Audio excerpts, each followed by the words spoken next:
Step back in time to the historic halls of Magdalen College, Oxford, where Clive Staples Lewis delivered a powerful lecture in the shadow of World War II. This lecture delves into the prevalent feelings of futility and disappointment that permeated the post-war era, as hopes, both eschatological and secular, fell short of human expectations. Join us as Lewis explores how widespread disillusionment affected societal morale and individual spirituality. He critically examines the impact of intellectual and spiritual advancements, questioning whether these developments genuinely lead to a better world. Despite significant progress, Lewis argues that human intellectual and spiritual capacities may not have fundamentally improved since humanity's inception. Discover Lewis's insight that the world does not necessarily move towards what can be universally acknowledged as good. He concludes that while the spiritual life might seem insignificant in the grand historical narrative, this does not undermine our efforts to enhance human life and ease suffering.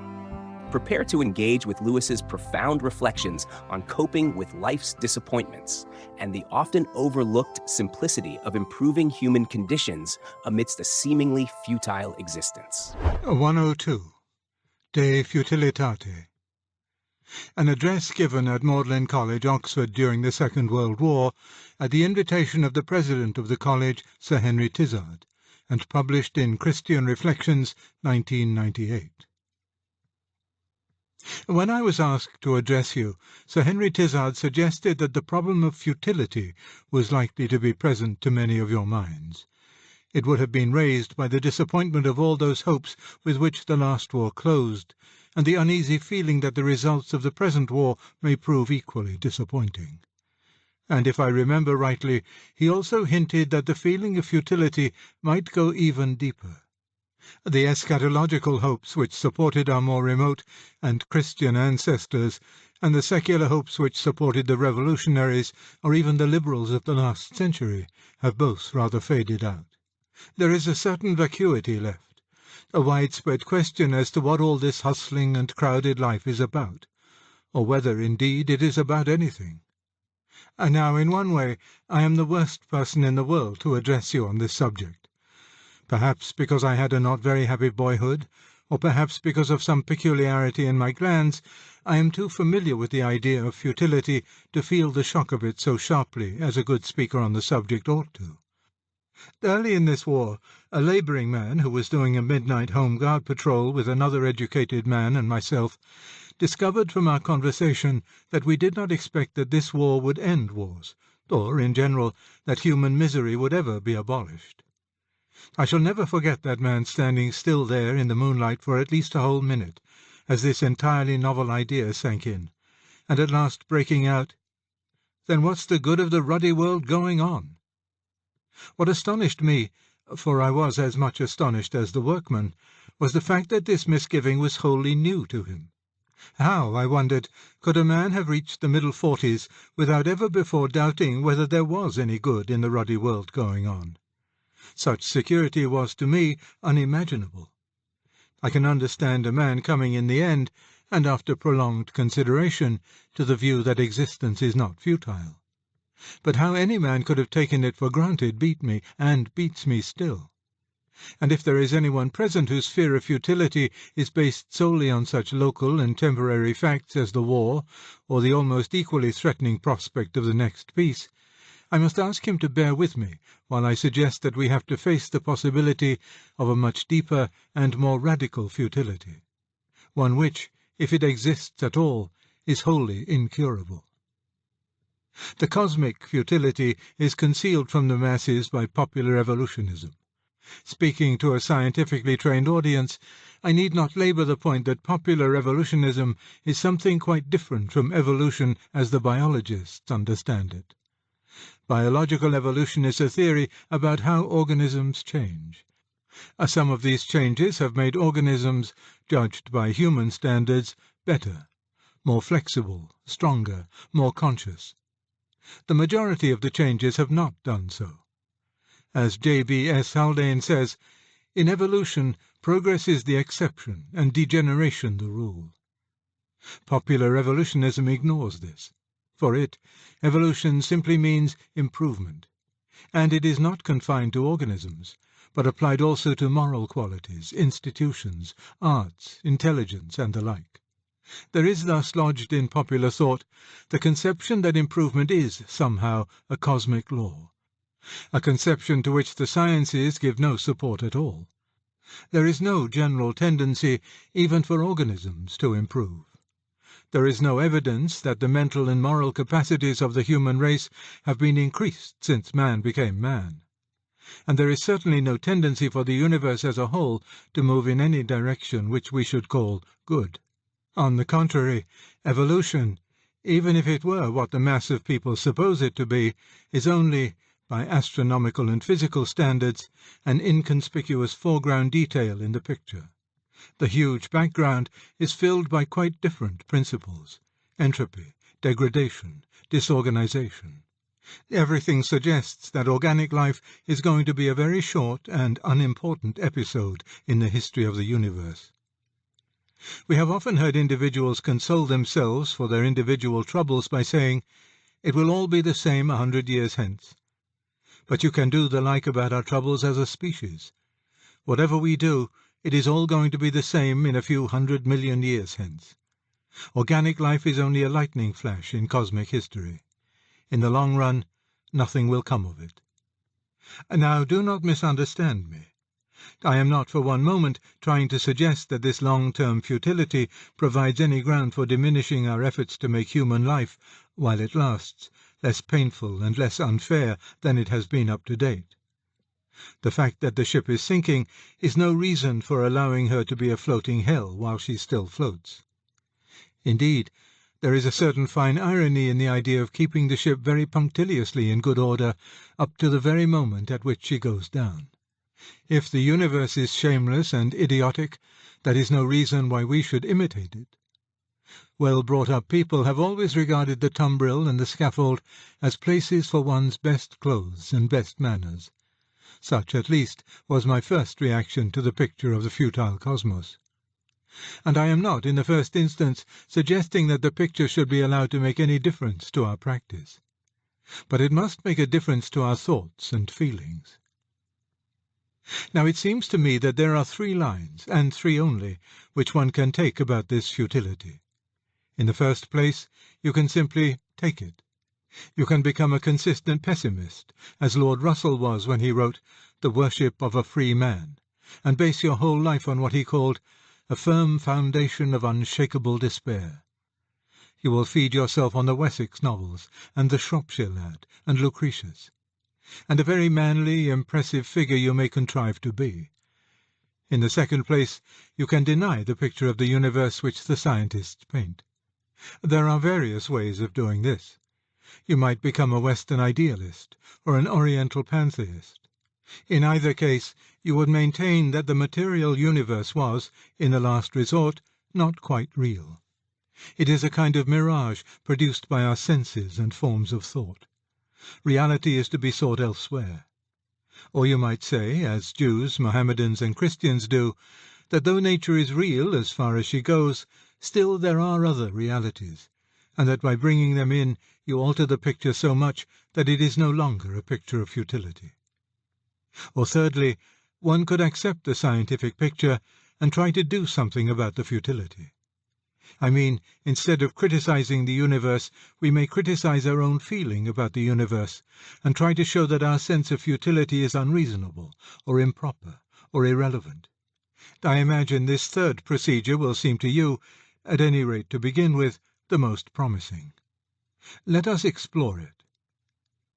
I think the most damaging criticism we can level against our own feeling of cosmic futility is this. Futility is the opposite of utility. A machine or plan is futile when it does not serve the purpose for which it was devised. In calling the universe futile, therefore, we are really applying to it a means and end pattern of thought, treating it as if it were a thing manufactured, and manufactured for some purpose. In calling it futile, we are only expressing our naive surprise at the discovery that basic reality does not possess the characteristics of a human artifact, a thing made by men to serve the purposes of men, and the demand that it should be regarded as preposterous.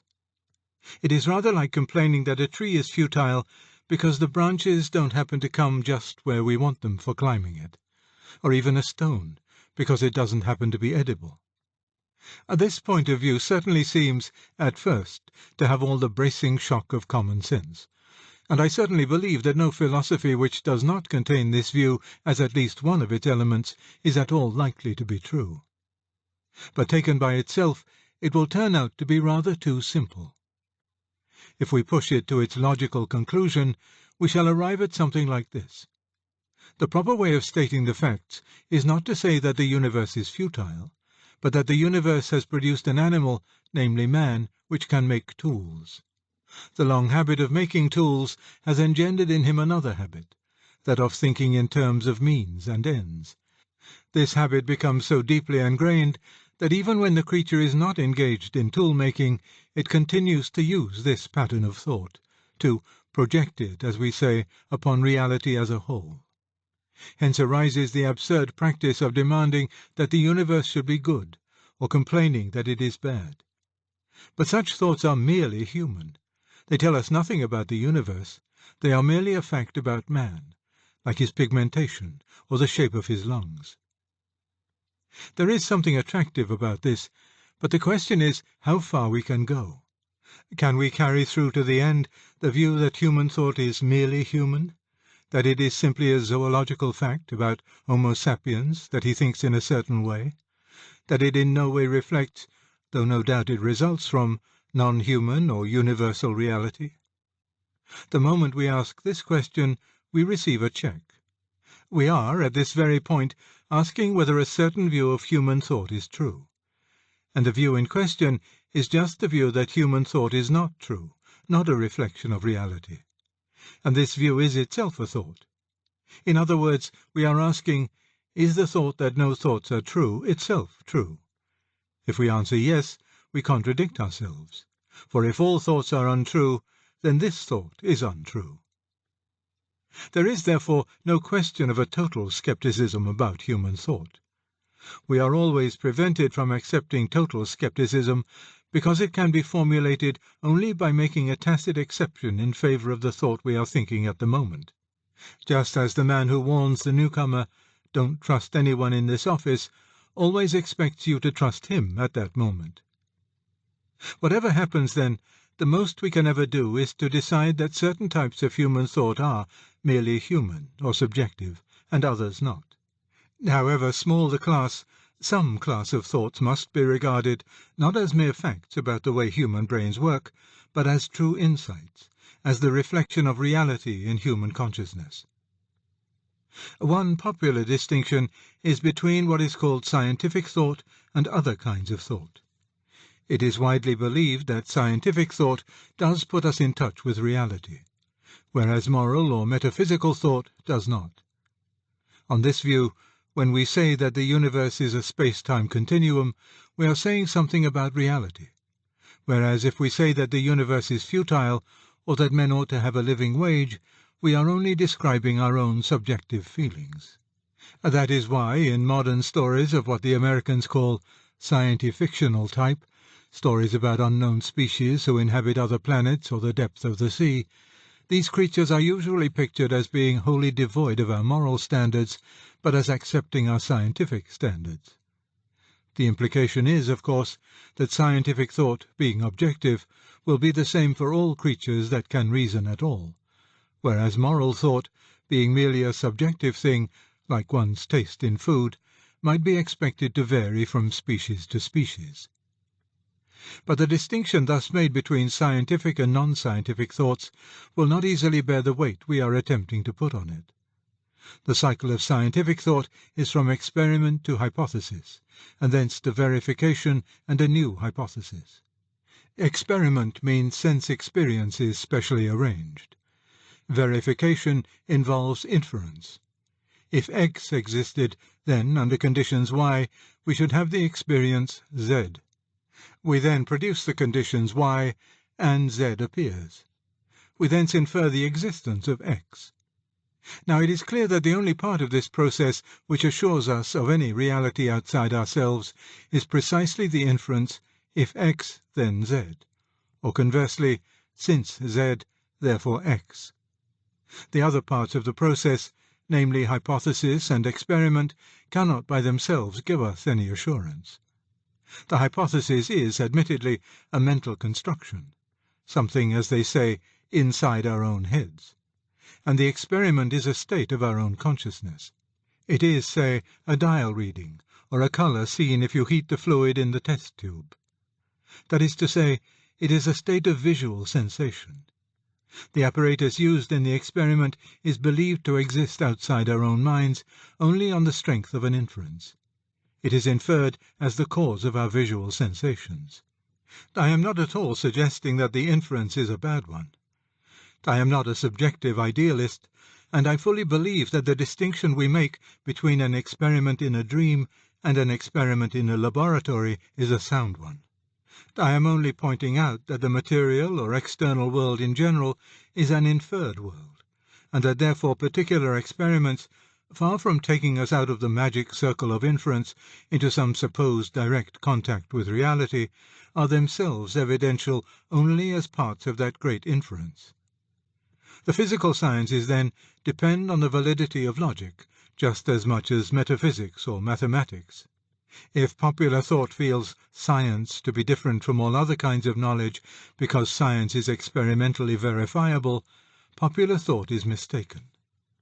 Experimental verification is not a new kind of assurance coming in to supply the deficiencies of mere logic. We should therefore abandon the distinction between scientific and non-scientific thought.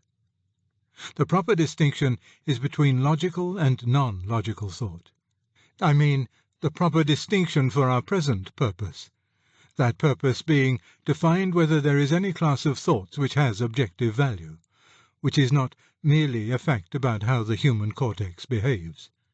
For that purpose we can make no distinction between science and other logical exercises of thought, for if logic is discredited, science must go down along with it. It therefore follows that all knowledge whatever depends on the validity of inference. If, in principle, the feeling of certainty we have when we say, because A is B, therefore C must be D, is an illusion, if it reveals only how our cortex has to work, and not how realities external to us must really be, then we can know nothing whatever. I say, in principle, because of course through inattention or fatigue we often make false inferences, and while we make them they feel as certain as the sound ones. But then they are always corrigible by further reasoning. That does not matter. What would matter would be if inference itself, even apart from accidental errors, were a merely subjective phenomenon. And now let me go back a bit. We began by asking whether our feeling of futility could be set aside as a merely subjective and irrelevant result, which the universe has produced in human brains. I postponed answering that question until we had attempted a larger one. I asked whether, in general, human thought could be set aside as irrelevant to the real universe and merely subjective. I now claim to have found the answer to this larger question. The answer is that at least one kind of thought, logical thought, cannot be subjective or irrelevant to the real universe. For unless thought is valid, we have no reason to believe in the real universe. We reach our knowledge of the universe only by inference. The very object to which our thought is supposed to be irrelevant depends on the relevance of our thought. A universe whose only claim to be believed in rests on the validity of inference must not start telling us that inference is invalid. That would really be a bit too nonsensical. I conclude, then, that logic is a real insight into the way in which real things have to exist. In other words, the laws of thought are also the laws of things in the remotest space and the remotest time. This admission seems to me completely unavoidable, and it has very momentous consequences. In the first place, it rules out any materialistic account of thinking. We are compelled to admit between the thoughts of a terrestrial astronomer and the behaviour of matter several light-years away that particular relation which we call truth. But this relation has no meaning at all if we try to make it exist between the matter of the star and the astronomer's brain, considered as a lump of matter. The brain may be in all sorts of relations to the star, no doubt. It is in a spatial relation, and a time relation, and a quantitative relation. But to talk of one bit of matter as being true about another bit of matter seems to me to be nonsense. It might conceivably turn out to be the case that every atom in the universe thought, and thought truly, about every other. But that relation between any two atoms would be something quite distinct from the physical relations between them. In saying that thinking is not matter, I am not suggesting that there is anything mysterious about it. In one sense, thinking is the simplest thing in the world. We do it all day long. We know what it is like far better than we know what matter is like. Thought is what we start from, the simple, intimate, immediate datum. Matter is the inferred thing, the mystery. In the second place, to understand that logic must be valid is to see at once that this thing we all know, this thought, this mind, cannot in fact be really alien to the nature of the universe. Or, putting it the other way round, the nature of the universe cannot be really alien to reason. We find that matter always obeys the same laws which our logic obeys. When logic says a thing must be so, nature always agrees. No one can suppose that this can be due to a happy coincidence. A great many people think that it is due to the fact that nature produced the mind. But on the assumption that nature is herself mindless, this provides no explanation. To be the result of a series of mindless events is one thing. To be a kind of plan or true account of the laws according to which those mindless events happened is quite another. Thus the Gulf Stream produces all sorts of results. For instance, the temperature of the Irish Sea. What it does not produce is maps of the Gulf Stream. But if logic, as we find it operative in our own minds, is really a result of mindless nature, then it is a result as improbable as that. The laws whereby logic obliges us to think turn out to be the laws according to which every event in space and time must happen. The man who thinks this an ordinary or probable result does not really understand. It is as if cabbages, in addition to resulting from the laws of botany, also gave lectures in that subject. Or as if, when I knocked out my pipe, the ashes arranged themselves into letters which read, "We are the ashes of a knocked-out pipe." But if the validity of knowledge cannot be explained in that way, and if perpetual happy coincidence throughout the whole of recorded time is out of the question, then surely we must seek the real explanation elsewhere. I want to put this other explanation in the broadest possible terms, and am anxious that you should not imagine I am trying to prove anything more or more definite than I really am. And perhaps the safest way of putting it is this, that we must give up talking about human reason. Insofar as thought is merely human, merely a characteristic of one particular biological species, it does not explain our knowledge. Where thought is strictly rational, it must be, in some odd sense, not ours, but cosmic or supercosmic.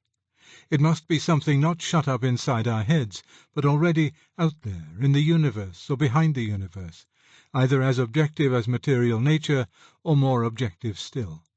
Unless all that we take to be knowledge is an illusion, we must hold that in thinking we are not reading rationality into an irrational universe, but responding to a rationality with which the universe has always been saturated. There are all sorts of different ways in which you can develop this position, either into an idealistic metaphysic or a theology, into a theistic or a pantheistic or dualist theology. I am not tonight going to trace those possible developments, still less to defend the particular one which I myself accept. I am only going to consider what light this conception, in its most general form, throws on the question of futility. At first sight it might seem to throw very little. The universe, as we have observed it, does not appear to be in any sense good as a whole, though it throws up some particular details which are very good indeed. Strawberries, and the sea, and sunrise, and the song of the birds. But these, quantitatively considered, are so brief and small compared with the huge tracts of empty space and the enormous masses of uninhabitable matter that we might well regard them as lucky accidents.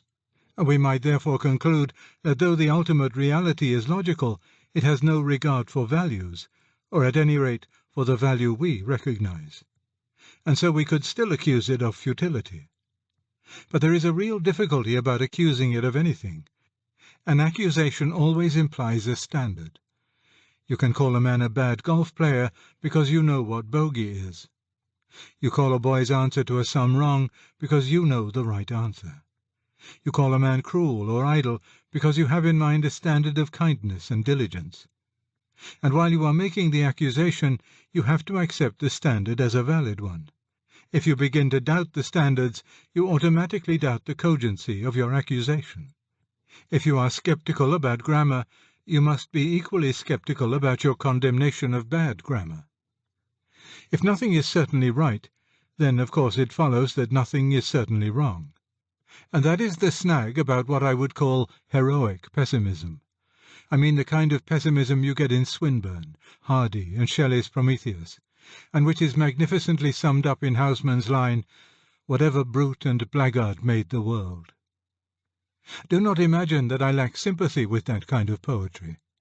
On the contrary, at one time of my life I tried very hard to write it, and, as far as quantity goes, I succeeded. I produced reams of it. But there is a catch. If a brute and blackguard made the world, then he also made our minds. And if he made our minds, he also made that very standard in them whereby we judge him to be a brute and blackguard. And how can we trust the standard which comes from such a brutal and blackguardly source? If we reject him, we ought also to reject all his works. But one of his works is this very moral standard by which we reject him. If we accept this standard, then we are really implying that he is not a brute and blackguard. If we reject it, then we have thrown away the only instrument by which we can condemn him. Heroic antitheism thus has a contradiction in its centre. You must trust the universe in one respect, even in order to condemn it in every other. What happens to our sense of values is, in fact, exactly what happens to our logic. If it is a purely human sense of values, a biological byproduct in a particular species with no relevance to reality, then we cannot, having once realized this, continue to use it as the ground for what are meant to be serious criticisms of the nature of things. Nor can we continue to attach any importance to the efforts we make towards realizing our ideas of value. A man cannot continue to make sacrifices for the good of posterity if he really believes that his concern for the good of posterity is simply an irrational subjective taste of his own, on the same level with his fondness for pancakes or his dislike for spam. I am well aware that many whose philosophy involves this subjective view of values do, in fact, sometimes make great efforts for the cause of justice or freedom. But that is because they forget their philosophy. When they really get to work, they think that justice is really good, objectively obligatory whether anyone likes it or not. They remember their opposite philosophical belief only when they go back to the lecture room. Our sense that the universe is futile, and our sense of a duty to make those parts of it we can reach less futile, both really imply a belief that it is not in fact futile at all, a belief that values are rooted in reality outside ourselves, that the reason in which the universe is saturated is also moral. There remains, of course, the possibility that its values are widely different from ours, and in some sense this must be so. The particular interpretation of the universe which I accept certainly represents them as differing from ours in many acutely distressing ways. But there are strict limits to the extent which we can allow to this admission. Let us go back to the question of logic. I have tried to show that you reach a self-contradiction if you say that logical inference is, in principle, invalid. On the other hand, nothing is more obvious than that we frequently make false inferences. From ignorance of some of the factors involved, from inattention, from inefficiencies in the system of symbols, linguistic or otherwise, which we are using, from the secret influence of our unconscious wishes or fears. We are therefore driven to combine a steadfast faith in inference as such with a wholesome skepticism about each particular instance of inference in the mind of a human thinker. And as I have said, there is no such thing, strictly speaking, as human reason. But there is emphatically such a thing as human thought. In other words, the various specifically human conceptions of reason, failures of complete rationality, which arise in a wishful and lazy human mind, utilizing a tired human brain. The difference between acknowledging this and being skeptical about reason itself is enormous.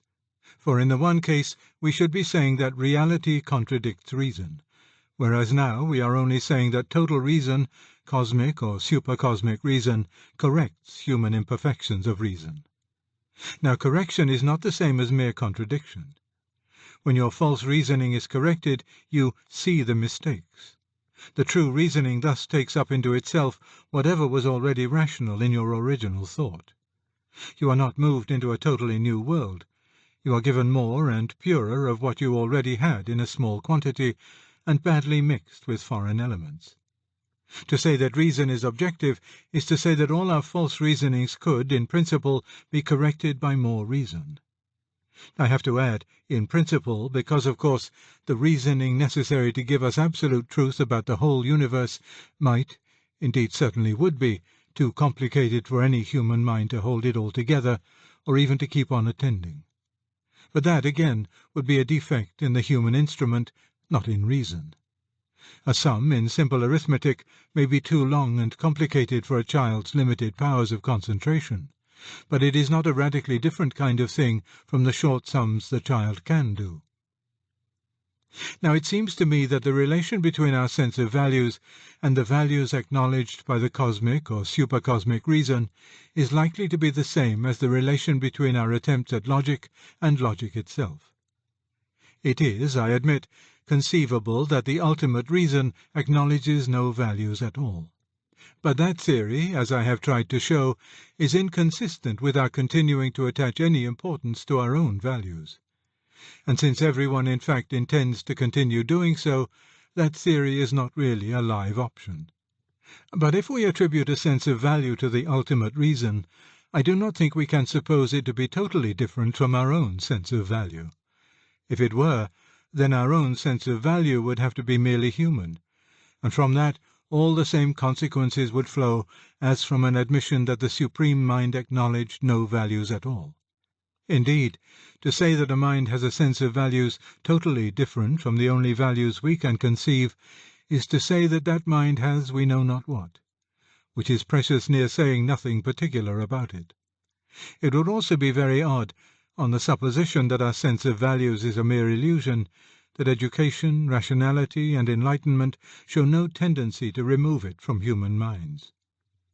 And at this stage in the argument, there is really no inducement to do any of these rather desperate things. The prima facie case for denying a sense of values to the cosmic or supercosmic mind has really collapsed the moment we see that we have to attribute reason to it. When we are forced to admit that reason cannot be merely human, there is no longer any compulsive inducement to say that virtue is purely human. If wisdom turns out to be something objective and external, it is at least probable that goodness will turn out to be the same. But here also it is reasonable to combine a firm belief in the objective validity of goodness with a considerable skepticism about all our particular moral judgments. To say that they all require correction is indeed to say both that they are partially wrong, and that they are not merely subjective facts about ourselves. For if that were so, the process of enlightenment would consist not in correcting them, but in abandoning them altogether. There is, to be sure, one glaringly obvious ground for denying that any moral purpose at all is operative in the universe, namely, the actual course of events in all its wasteful cruelty and apparent indifference or hostility to life. But then, as I maintain, that is precisely the ground which we cannot use. Unless we judge this waste and cruelty to be real evils, we cannot, of course, condemn the universe for exhibiting them. Unless we take our own standard of goodness to be valid in principle, however fallible our particular applications of it, we cannot mean anything by calling waste and cruelty evils. And unless we take our own standard to be something more than ours, to be in fact an objective principle to which we are responding, we cannot regard that standard as valid. In a word, unless we allow ultimate reality to be moral, we cannot morally condemn it. The more seriously we take our own charge of futility, the more we are committed to the implication that reality, in the last resort, is not futile at all. The defiance of the good atheist, hurled at an apparently ruthless and idiotic cosmos, is really an unconscious homage to something in or behind that cosmos which he recognizes as infinitely valuable and authoritative. For if mercy and justice were really only private whims of his own, with no objective and impersonal roots, and if he realized this, he could not go on being indignant. The fact that he arraigns heaven itself for disregarding them means that at some level of his mind he knows they are enthroned in a higher heaven still. I cannot, and never could, persuade myself that such defiance is displeasing to the Supreme Mind. There is something holier about the atheism of a Shelley than about the theism of a Paley. That is the lesson of the Book of Job. No explanation of the problem of unjust suffering is there given. That is not the point of the poem. The point is that the man who accepts our ordinary standard of good, and by it hotly criticizes divine justice, receives the divine approval. The orthodox, pious people who palter with that standard in the attempt to justify God are condemned. Apparently, the way to advance from our imperfect apprehension of justice to the absolute justice is not to throw our imperfect apprehensions aside, but boldly to go on applying them, just as the pupil advances to more perfect arithmetic, not by throwing his multiplication table away, but by working it for all it is worth. Of course, no one will be content to leave the matter just where the Book of Job leaves it, but that is as far as I intend to go tonight. Having grasped the truth that our very condemnation of reality carries in its heart an unconscious act of allegiance to the same reality of the source of our moral standards, we then of course have to ask how this ultimate morality in the universe can be reconciled with the actual course of events. It is really the same sort of problem that meets us in science. The pell-mell of phenomena, as we first observe them, seems to be full of anomalies and irregularities. But being assured that reality is logical, we go on framing and trying out hypotheses to show that the apparent irregularities are not really irregular at all. The history of science is the history of that process. The corresponding process whereby, having admitted that reality in the last resort must be moral, we attempt to explain evil, is the history of theology. Into that theological inquiry I do not propose to go at present. If any of you thinks of pursuing it, I would risk giving him one piece of advice. I think he can save himself time by confining his attention to two systems, Hinduism and Christianity. I believe these are the two serious options for an adult mind. Materialism is a philosophy for boys. The purely moral systems, like Stoicism and Confucianism, are philosophies for aristocrats. Islam is only a Christian heresy, and Buddhism a Hindu heresy. Both are simplifications inferior to the things simplified. As for the old pagan religions, I think we could say that whatever was of value in them survives either in Hinduism or in Christianity or in both, and there only. They are the two systems which have come down, still alive, into the present without leaving the past behind them. But all that is a matter for further consideration. I aim tonight only at reversing the popular belief that reality is totally alien to our minds. My answer to that view consists simply in restating it in the form, our minds are totally alien to reality. Put that way, it reveals itself as a self-contradiction. For if our minds are totally alien to reality, then all our thoughts, including this thought, are worthless. We must then grant logic to the reality. We must, if we are to have any moral standards, grant it moral standards too. And there is really no reason why we should not do the same about standards of beauty. There is no reason why our reaction to a beautiful landscape should not be the response, however humanly blurred and partial, to something that is really there. The idea of a wholly mindless and valueless universe has to be abandoned at one point, i.e., as regards logic. After that, there is no telling at how many other points it will be defeated, nor how great the reversal of our 19th century philosophy must finally be.